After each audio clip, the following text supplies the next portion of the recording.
Oh, you can see all the soot and stuff on the window. It looks like it rained a little bit last night too. But the skies look way clearer. It looked like the apocalypse last night when I went to bed. Oh, it looks like a super nice day out there. Blue skies. If you missed the end of yesterday's video, you should see what this place looked like last night. The skies were absolutely like the world was ending. There was so much smoke in the air. It was literally snowing ashes. Holy, look at my van. Look at it. That's all ashes and stuff that was falling from the sky last night. Whoa. It was absolutely nuts here. Looks like all that smoke just kind of went away. What a beautiful morning. God damn. That's crazy. This has never happened before. I've never been in a scenario like that where ashes were falling from the sky. Let's hope that as our adventures continue, we stay farther and farther away from these wildfires. So there's a fire over that way that's supposed to be pretty big right now. We're going that way, so fingers crossed. Good morning, handsome. Holy, look at it. I wonder if there's a car wash in town. Get rid of all this ash on the van.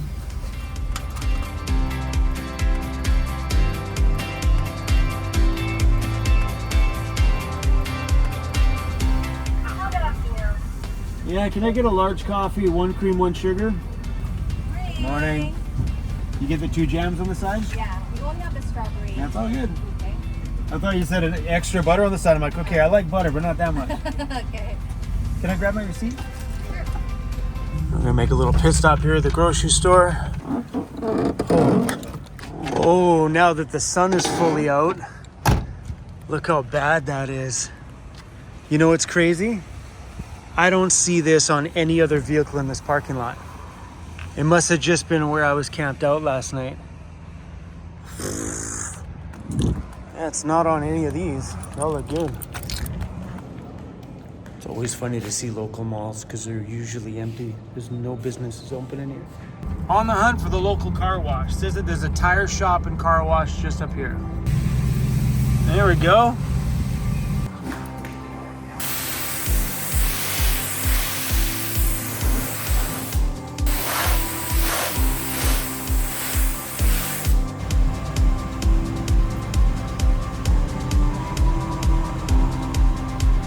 My check engine light just came on.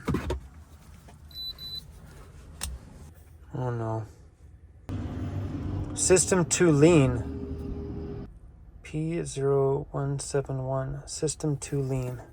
It says P0171 code is set by your vehicle's powertrain control module when it detects that the air to fuel ratio of your vehicle is too lean. That means the PCM is relaying that the engine is receiving too much air into the combustion chamber and not enough fuel.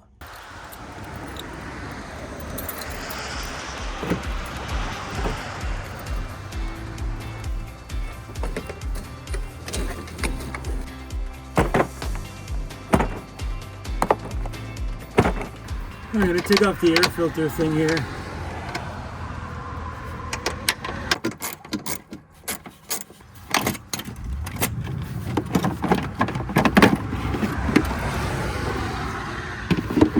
So yesterday I found this line hanging here, this plug here. Maybe it belongs somewhere that's changing the fuel part of it, but I don't see anywhere that this could be plugged into. Like not a single space. Yesterday I heard a little bit of a tinging noise underneath here. Can you see that okay? This little hose here was bouncing around. Do you know what that one was? Was that just the floater one that we had no home to go to? Because it was, yes. Because it was bouncing on the belt here, and no big deal. I just tucked it back, and then today I just got a code, and I was like, oh shit! So maybe that thing does go somewhere. I just got an engine code saying that the engine's running lean. Plug it That's in. right, yeah, because I knew we had one that we had nowhere to go. Because it was, I heard something ticking down there yesterday, so I pulled over and it was just bouncing along the serpentine belt. So I tucked it back, and then today I got that sensor saying that code, but my engine light came on and it said that the engine's running lean. And I'm wondering if that little lean thing started with whatever happened in the backcountry that day. That is a possibility, and what I would really like you to check to make sure that the plug at the air filter, right, it's plugged in, so that's not missing. So yeah, you're talking about the mass airflow sensor piece there? Yeah, correct, yeah. So yeah, I'm gonna unplug it and replug it back in, and then I'll check the inside of that. At all? No, I think General. in general, I think because I just have a basic code reader, it's only giving me just the code.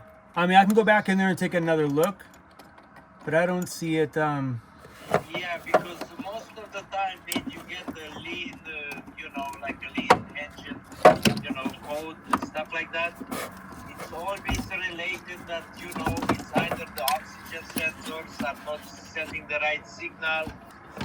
Because I know the mass airflow sensor is new. Yes, absolutely. Yes, we know that. Yeah. So you're right. Working around this big bumper sucks. So I just unplugged the mass airflow sensor and I'm plugging it back in just to make sure it's all.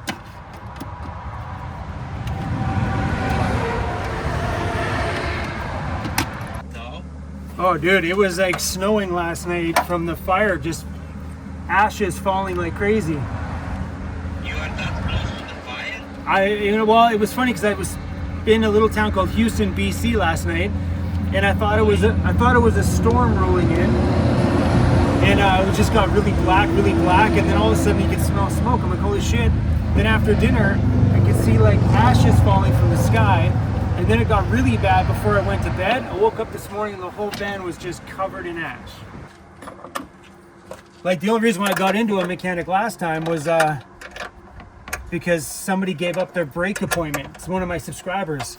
Reached out, said, yo, I got a brake appointment in town tomorrow, you can have it. Yeah. So the guy only had like an hour and a half to look at it, and that was it. Yeah, especially up north there, man. There is fewer shops, and that's why it takes time to get in. I got a brand new one, so. Roadside assistance. Yeah, Lauren's roadside assistance. P0171. So there's a tow truck right there. And for once, it's not for me. Okay. I wonder if that's bank 1, B1, bank 2. Yeah. Bank 1, 18%, bank 2, 12.5.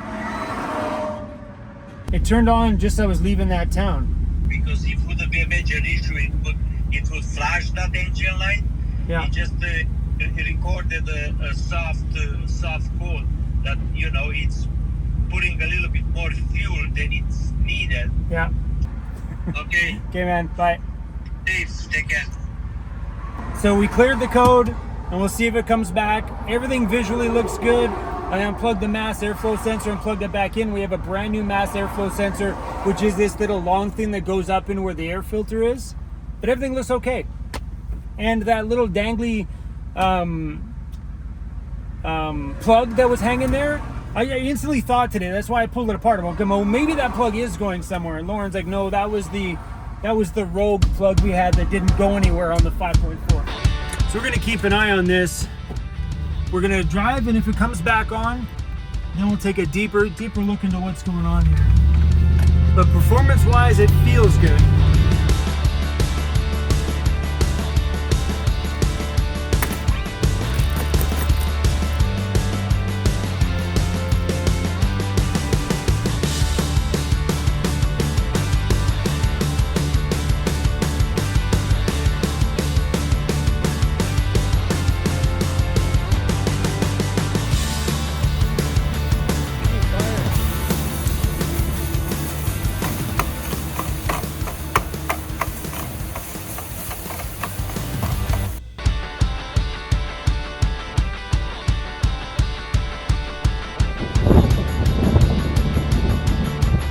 think a storm's rolling in.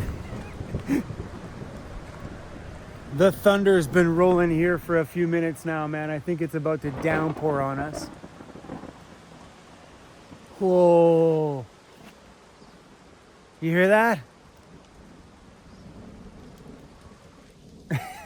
Should throw everything inside, huh?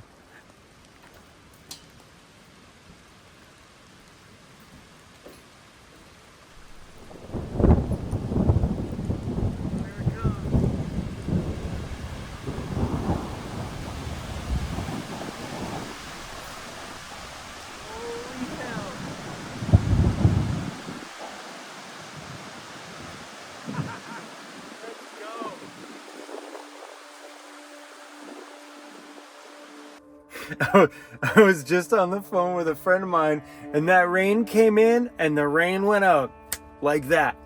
Done. That's it. Just kind of came in, rained hard, and then went away. Look at, there's little puddles in my sandals. Crazy weather out there, huh, Cruz? Hey, I know you were enjoying your time out there. Don't look at me like that. So when I got here to the campground, I pulled the doghouse off and had a look at all the vacuum lines to make sure everything was intact. Everything looks good. I'm not a mechanic, but everything seemed to be attached to where it needed to be attached to. No little dangling vacuum lines or cracked vacuum lines that I could see anyway. So we drove an hour and a half since that engine code came on. And so far the code has not come back. I've stopped and started it a few times since then. I even pushed it hard on the throttle up some of those hills. It gave me lots of power and the engine feels good. So let's hope that that was just some random thing that made the code pop up in as we were leaving the last town that we were in. And fingers crossed, because I know that's happened before in the past, not only with me, but other people around me too, where a code will come on, they'll clear the code and the code will never, ever come back again. So fingers crossed. I'm not going to go too far until I know that situation is okay, because we are just outside of Terrace, BC, and from here things get very remote. We're talking like lots of kilometers before you get to the next town, and the next town barely even has a gas station, let alone a functioning mechanic. You know, so I'm gonna take it easy around Terrace and Prince Rupert sort of area for a little bit until I get the confidence in my van to know that it's okay to start driving a little bit farther north. And all we've done over the last couple of days is drive to avoid these wildfires. Man, have you seen the freaking fire map of this province? It seems like everywhere I go, another fire either just started before we got there or just started after we left there. It seems like we're just chasing fires at this point when I'm actually trying to avoid them. That's why we drove 7 hours the other day to get to somewhere with no fires. And the place that we stopped looked good when we pulled into town. A little bit on the smoky side, but the best we'd seen all day. And then what happened? Ashes started falling from the sky in the evening time.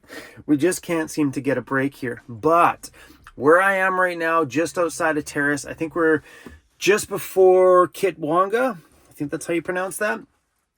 Between New Hazelton and Kitwanga is where we are right now. And it's cloudy. There's no smell of smoke outside, but it looks like clear. I know it's weird to say clear skies when it's cloudy, but it looks like we're finally hit a point where we got some wildfires we can avoid.